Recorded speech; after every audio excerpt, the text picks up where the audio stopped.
नमस्कार विद्यार्थी मित्रांनो, मराठी सुलभ भारती इयत्ता 8वी या पाठ्यपुस्तकामध्ये पृष्ठ क्रमांक 6 वर अतिशय सुंदर अशी आपल्याला कविता देण्यात आलेली आहे प्रभात, ज्याचे कवी आहेत किशोर बळी. सर्वप्रथम आपण या कवितेचा थोडक्यात भावार्थ समजून घेऊयात आणि मग पृष्ठ क्रमांक 7 आणि 8 वर जो स्वाध्याय आपल्याला विचारण्यात आलेला आहे, देण्यात आलेला आहे, त्यातील प्रश्नांची उत्तरे जाणून घेऊयात. चला तर मग पाहूयात या कवितेमध्ये कवी किशोर बळी आपल्याला काय सांगू पाहत आहेत. हे ज्ञानाचे तेज पसरले नव्या युगाच्या नभात, कला गुणांच्या क्षितिजावरती ही प्रतिभेची प्रभात. ज्ञान म्हणजे नॉलेज, तेज म्हणजे प्रकाश ना, लाईट. युग म्हणजे काय तर कालखंड.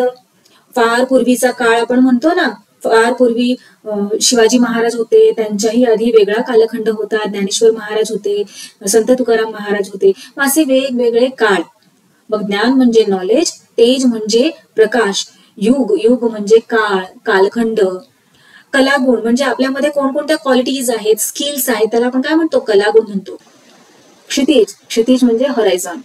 आकाश आणि जमीन जिथे आपल्याला एकत्र आलेले दिसतात त्याला काय म्हणतात, क्षितिज म्हणतात. आता इथे पहा, या चित्रामध्ये आपल्याला इथे ही जमीन आहे, डोंगर दऱ्या आहेत की नाही, आणि इकडे हे सगळं आकाश आहे, हे इथे आपल्याला एकत्र आल्यासारखं दिसतं की नाही, मग त्याला आपण काय म्हणतो, हॉरायझॉन म्हणतो, क्षितिज म्हणतो. प्रतिभा, प्रतिभा म्हणजे बुद्धी, नवीन निर्माण करण्याची शक्ती. आपण म्हणतो की नाही, आपल्या क्लासरूम मध्ये एखादं बॉय किंवा एखादी गर्ल खूपच हुशार असते, वेगवेगळ्या गोष्टी ट्राय करायला तिला आवडतात, त्याला आवडतात, मग आपण काय म्हणतो, that boy has so much talent, हो की नाही. सो प्रतिभा म्हणजे टॅलेंट. प्रभात म्हणजे सकाळ, नभ, नभ म्हणजे आकाश, स्काय. हे ज्ञानाचे तेज पसरले नव्या युगाच्या नभात. आता इथे काय, नभ म्हणजे काय तर आकाश. नवीन युग, नवीन युग म्हणजे आत्ताचे आपले युग, टेक्नॉलॉजीचे युग आपण म्हणतो की नाही. फार पूर्वीच्या काळी इतकी टेक्नॉलॉजी होती का, कम्प्युटर्स होते का, किंवा फार फार पूर्वी संत तुकाराम महाराज किंवा ज्ञानोबा यांच्या काळाच्या आधी आपल्याला एरोप्लेन्स दिसायचे का, नव्हते दिसत. हे नंतर हळूहळू प्रगती होत गेली, टेक्नॉलॉजी डेव्हलप होत गेली आणि आता आपलं हे नवीन युग तयार झालेलं आहे. या नवीन युगामध्ये काय झालेलं आहे, ज्ञान म्हणजे नॉलेज सर्वत्र पसरलेले आहे. आपण कुठेही गेलो की आपल्याला काही ना काहीतरी शिकायला मिळतंच, ज्ञान आपल्याला घ्यायला मिळतंच. म्हणून इथे कवी काय म्हणत आहेत, हे ज्ञानाचे तेज पसरले. सगळीकडे ज्ञान आहे, आपण जिथे जाऊ तिथे आपल्याला शिकण्यासाठी बऱ्याच अशा गोष्टी आहेत. आपला हा निसर्ग आहे, या निसर्गातून पण शिकण्यासारख्या अशा आपल्याला भरपूर गोष्टी आहेत. हे ज्ञानाचे तेज पसरले नव्या युगाच्या नभात, म्हणजे या संपूर्ण नभामध्ये, या संपूर्ण पृथ्वी तलावर नवीन युगामध्ये सगळीकडे ज्ञानाचे तेज पसरलेले आहे, सगळीकडे ज्ञानाने प्रकाशमय झालेला आहे.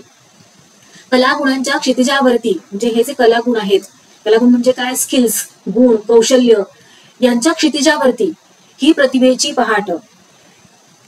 हे पहा, फार पूर्वीच्या काळी लोकांना मार्गदर्शन मिळत नव्हतं. काही शिकायचं म्हणजे त्यांना खूप कठोर परिश्रम करावे लागत, शिकण्यासाठी त्यांना संधी खूप कमी होती, मार्गदर्शनाशिवाय काही शक्यच नव्हतं. पण आजच्या काळामध्ये तसं आहे का, टेक्नॉलॉजी इतकी प्रगत झालेली आहे, विकसित झालेली आहे की आपल्याला काहीही शिकायचं म्हटलं की आपल्या एका क्लिकवर आपल्याला सगळं नॉलेज मिळून जातं.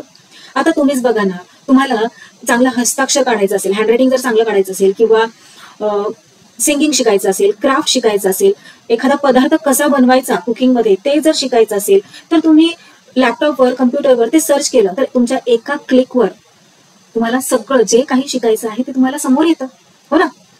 मग हेच आपल्याला कवी सांगत आहेत की आता हे जे युग आहे ते टेक्नॉलॉजीचे युग आहे. या युगामध्ये सर्वत्र ज्ञान पसरलेलं आहे. पुढे पाहूया काय म्हणत आहेत कवी. भव्य पटांगण, बाग मनोहर, फुला पाखरांचे जग सुंदर, आपुलकीचा सुवास पसरे, मनामनांतून इथे निरंतर. गुरुजनांची अमूल्य शिकवण या स्पर्धेच्या युगात, कलागुणांच्या क्षितिजावरती ही प्रतिभेची प्रभात. भव्य पटांगण, बाग मनोहर, फुला पाखरांचे जग सुंदर, आपुलकीचा सुवास पसरे, मनामनांतून इथे निरंतर. अतिशय सुंदर अशा काव्यपंक्ती आहेत. इथे कवीला काय सांगायचंय, हे पहा, तुमच्या कवितेच्या शेजारीच अशा प्रकारचे एक छानसे असे चित्र दिलेले आहे. या चित्राचा आणि या काव्यपंक्तींचा काय बरा अर्थ असू शकतो, हे पहा. या चित्रामध्ये छान दऱ्या दिलेल्या आहेत, डोंगर दऱ्या दिल्यात, नदी आहे, झाडं झुडपं आहेत, मुलं आहेत, काही मुलं झाडं लावतायत, एक जण पाणी घालत आहे, काही मुलं निसर्गाचं निरीक्षण करतायत, पक्षी आहेत, फुलपाखरू आहेत, ही मुलं खेळतायत. हा सगळा अर्थ या काव्यपंक्तींच्यात आपल्याला दिसत आहे. भव्य अंगणासारखी, मैदानासारखी, प्रांगणासारखी ही विशाल आपली मातृभूमी आहे. जणू ही सुंदर बाग फुललेली आहे. फुले व पाखरे यासारख्या माणसांचे हे सुंदर असे जग आहे. इथे स्नेहाचा, प्रेमाचा सुगंध पसरलेला आहे. या स्पर्धेच्या युगामध्ये आपल्या गुरुजनांनी आपल्याला अनमोल अशी शिकवण दिलेली आहे. जणू कलागुणांच्या क्षितिजावरती ही प्रतिभेची सकाळच उजळलेली आहे. बघा विद्यार्थी मित्रांनो, ही पृथ्वी म्हणजे एक मोठे अंगण आहे असे कवी म्हणतात. आणि या अंगणामध्ये आपल्यासारख्या वेगवेगळ्या जाती धर्माचे लोक आहेत. लक्षात घ्या, इथे कवी काय सांगू पाहतायत. कवी येथे सांगतायत की या पृथ्वीवर वेगवेगळ्या प्रकारचे जसे फुलपाखरे आहेत, पशुपक्षी आहेत, ते कसे अतिशय सुंदर पद्धतीने प्रेमाने आणि स्नेहाने राहतात, जगत असतात. तसेच आपणही आहोत. आणि या पृथ्वीवर प्रेमाने स्नेहाने जगत असताना या स्पर्धेच्या युगामध्ये प्रत्येकाचा एक गुरु असतो की जो आपल्याला अनमोल शिकवण देत असतो. आणि या शिकवणीचा वापर करूनच आपण आपल्या कलागुणांच्या क्षितिजापाशी प्रतिभेची नवीन प्रभात पहाटच उजाडणार आहोत. चला पुढील कडव्यामध्ये काय दिलेले आहे ते पाहूयात. पायाभरणी अस्तित्वाची प्रयोगशाळा व्यक्तित्वाची तन सुदृढ मन विशाल होई इथे रुजवणूक त्या तत्वांची विचारधारा तीच वाहते नसा नसांत रगारगांत कला गुणांच्या क्षितिजावरती ही प्रतिभेची प्रभात. हे पहा, पायाभरणी म्हणजे काय तर फाउंडेशन, अस्तित्व म्हणजे एक्झिस्टन्स, आपलं अस्तित्व, आपण काय आहोत, कसे आहोत, अस्तित्व, एक्झिस्टन्स. प्रयोगशाळा म्हणजे लॅबोरेटरी, तुमच्या स्कूलमध्ये असते की नाही, जिथे आपण वेगवेगळे एक्सपेरिमेंट्स करत असतो, मग त्यालाच काय म्हणतात, प्रयोगशाळा. आता हे जे जग आहे, आताचे जे नवीन युग आहे, ते अख्खं युगच आपली एक प्रयोगशाळा आहे. तिथे आपण वेगवेगळे एक्सपेरिमेंट्स करत असतो आणि आपलं व्यक्तित्व घडवत असतो. तन सुदृढ म्हणजे छान असं हेल्दी, सुदृढ म्हणजे हेल्दी. मन विशाल म्हणजे मोठं मन, विशाल म्हणजे वास्ट, मोठं. मन विशाल होई इथे रुजवणूक. रुजवणूक म्हणजे काय, रुजवणूक म्हणजे हे पहा, पेरणी, सोईंग, म्हणजे इथे आपण आपल्याला स्वतःला घडवत असतो, तयार करत असतो. तत्वांची, तत्व म्हणजे काय, थॉट्स, प्रिन्सिपल्स. विचारधारा तीच वाहते नसा नसांत. विचारधारा म्हणजे फ्लो ऑफ थॉट, आपण जे थिंक करतो, विचार करतो. नसा नसांत म्हणजे वेन्स, आपल्या आर्टरीज, जिथून आपलं ब्लड फ्लो होत असतं. त्यानंतर रगारगांत, रगारगांत म्हणजे पूर्ण शरीरामध्ये. कलागुणांच्या क्षितिजावरती ही प्रतिभेची प्रभात. पुढील ओळीमध्ये कवी म्हणतात की व्यक्तिमत्वाची जी प्रयोगशाळा आहे, या व्यक्तिमत्वाच्या प्रयोगशाळेमध्ये आपल्या अस्तित्वाची पायाभरणी होत असते. अस्तित्व म्हणजे काय तर आपले स्वत्व, आपण कसे आहोत, आपले अस्तित्व. आणि पायाभरणी म्हणजे काय, पायाभरणी म्हणजे फाउंडेशन. मग कवी काय सांगतायत की या व्यक्तिमत्वाच्या प्रयोगशाळेमध्ये आपलं अस्तित्व तयार होत असतं. आपल्या पर्सनॅलिटीची म्हणजेच व्यक्तिमत्वाची जडणघडण होत असते. आपली पर्सनॅलिटी डेव्हलप होत असते. जिथे व्यक्तिमत्वाची जडणघडण होत असते, म्हणजे जिथे आपली पर्सनॅलिटी डेव्हलप होत असते, अशा प्रयोगशाळेमध्ये आपण गेल्यानंतर व्यक्तिमत्वात काय काय बदल होत असतात हे सांगताना कवी म्हणतात की शरीर कसं होतं तर निरोगी होतं, मन कसं होतं तर सुदृढ होतं. तन सुदृढ मन विशाल होई. तन म्हणजे शरीर, सुदृढ म्हणजे हेल्दी, आणि विशाल म्हणजे खूप मोठे, वास्ट. मन हे विशाल होतं, मोठं होतं आपलं, आपण मोठ्या मनाचे होतो. संकुचित मन आपलं तयार होत नाही. आपलं मन कसं होतं, खूप मोठं होतं, विशाल होतं. आणि तन म्हणजे शरीर हे सुदृढ म्हणजे हेल्दी होत असतं. कधी असं होतं बरं, तर जेव्हा आपण व्यक्तिमत्वाच्या शाळेमध्ये रुजू होतो, जातो तेव्हा. शरीराला कोणताही आजार स्पर्श करत नाही. मनातील सर्व जळमटे दूर होऊन मन स्वच्छ होतं. मनात मानवतेचा रहिवास होतो, मानवता निर्माण होते आपल्या मनामध्ये, आणि आपले मन खूप मोठे होते. असं संकुचित विचारधाराचे आपण राहत नाही. आपलं व्यक्तिमत्व हे खुलून येतं.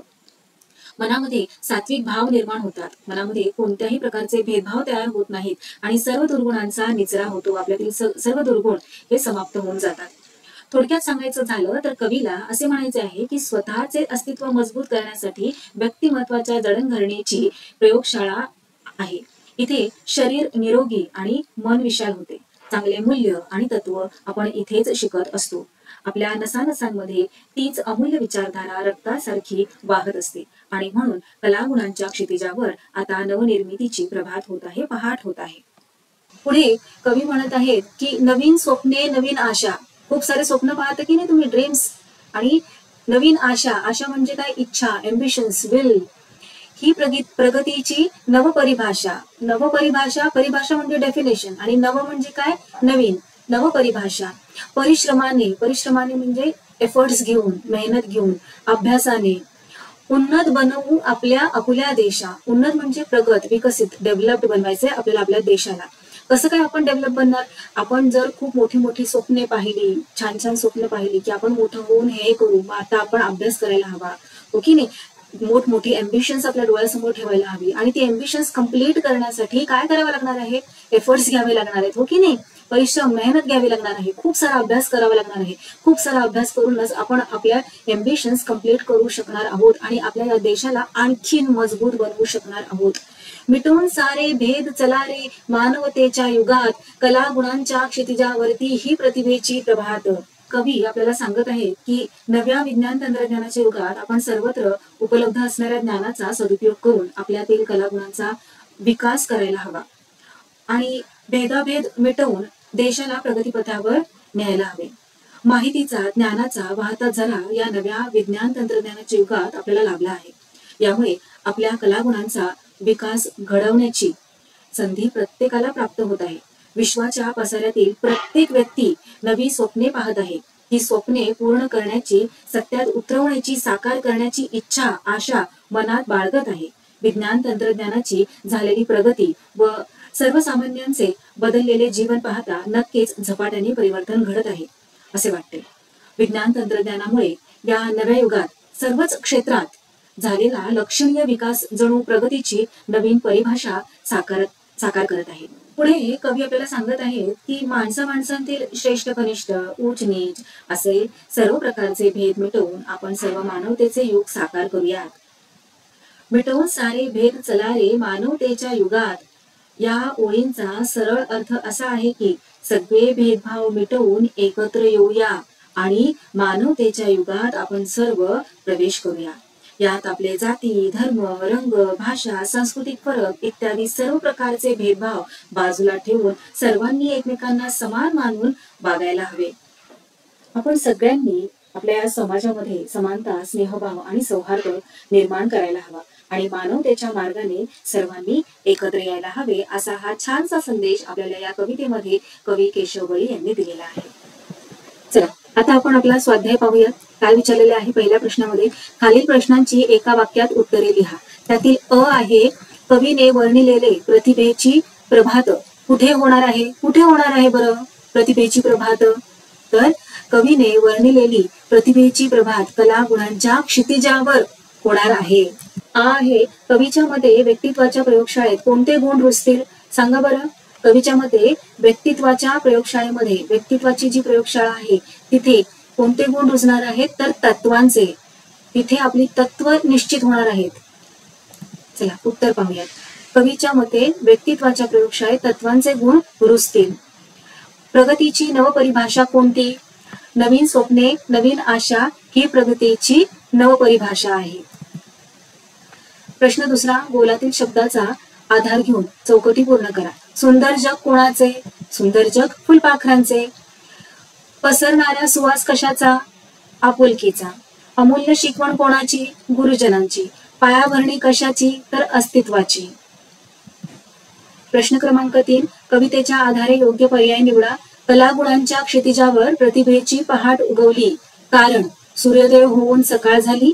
नवे युग उजाडले, ज्ञानाचे तेज नव्या युगाच्या नभात पसरले, की पक्ष्यांचा चिवचिवाट सुरू झाला? काय उत्तर येणार आहे?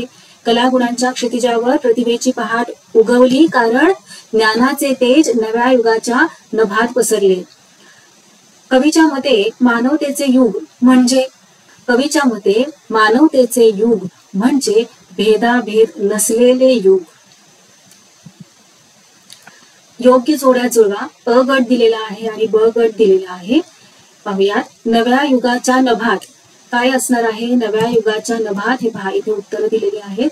नवनिर्मितीची पहाट, प्रतिभेची प्रभात, नव्या विचारांच्या क्षेत्रात प्रयोगशाळा, पायाभरणी अस्तित्वाची, स्वतःचे अस्तित्व मजबूत करणे, व्यक्तित्वाची प्रयोगशाळा म्हणजे व्यक्तित्वाची जडणघडण. प्रश्न क्रमांक 5, तुमच्या शब्दांत उत्तरे लिहा.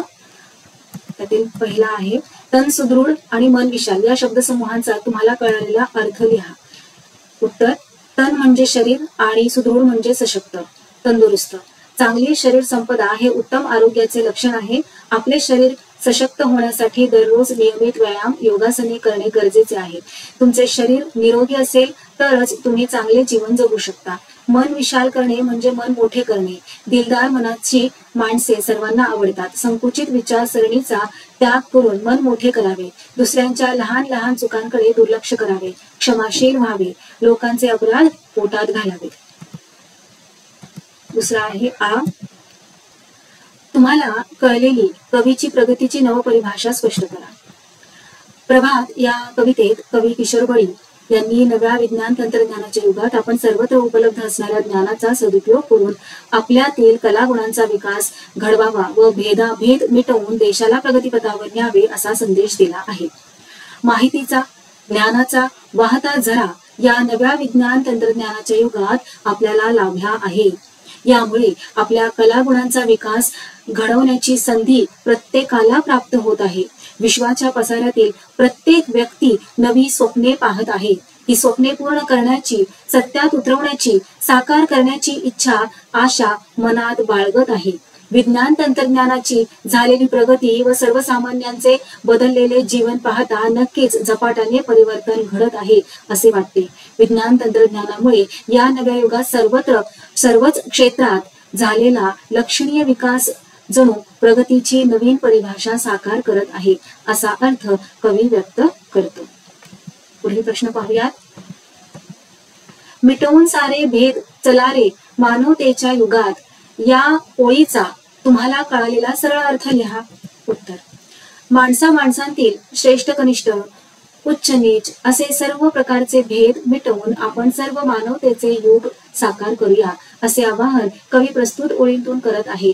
मिटवून सारे भेद चला रे मानवतेच्या युगात या ओळीचा सरळ अर्थ असा आहे की सगळे भेदभाव मिटवून एकत्र येऊया आणि मानवतेच्या युगात प्रवेश करूया. यात आपले जाती, धर्म, रंग, भाषा, सांस्कृतिक फरक इत्यादी सर्व प्रकारचे भेदभाव बाजूला ठेवून सर्वांनी एकमेकांना समान मानून वागावे असे सांगितले आहे. आपण आपल्या समाजात सर्वांसाठी समानता, स्नेहभाव आणि सौहार्द निर्माण करावे आणि मानवतेच्या मार्गाने सर्वांनी एकत्र यावे हा संदेश या ओळीतून दिला आहे. प्रश्न 6. कवितेतील यमक जुळणाऱ्या शब्दांच्या जोड्या शोधून लिहा. नभात, प्रभात. मनोहर, सुंदर. अस्तित्वाची, व्यक्तित्वाची. युगात, प्रभात. खेळूया शब्दांशी. त्यातील अ आहे. खालील शब्दांसाठी कवितेतील शब्द शोधा. आकाशसाठी कोणता शब्द कवितेमध्ये वापरलेला आहे तर नभ. सुगंधसाठी सुहास. सुंदरसाठी मनोहर आणि शरीरसाठी कोणता शब्द आहे बरं तन. चला पुढे पाहूयात काय दिलेलं आहे. आ आहे. विशेषणाच्या योग्य जोड्या जुळवा. आता इथे अ गटामध्ये विशेष्य दिलेला आहे, ब गटामध्ये विशेषण दिलेले आहे. त्यांच्या जोड्या आपल्याला जुळवायला सांगितलेल्या आहेत. मग भव्य पटांगण, अमूल्य शिकवण, नवे युग, सुंदर जग, विशाल मन. Now, my dear learners, if you found this video helpful and learned something new, don't forget to hit that like button to show your support. And if you are new here, subscribe to the channel so you never miss out on further content like this. Thanks for watching. That's all for today. We will meet again in our next video. Till then, keep learning, keep enjoying. Bye-bye.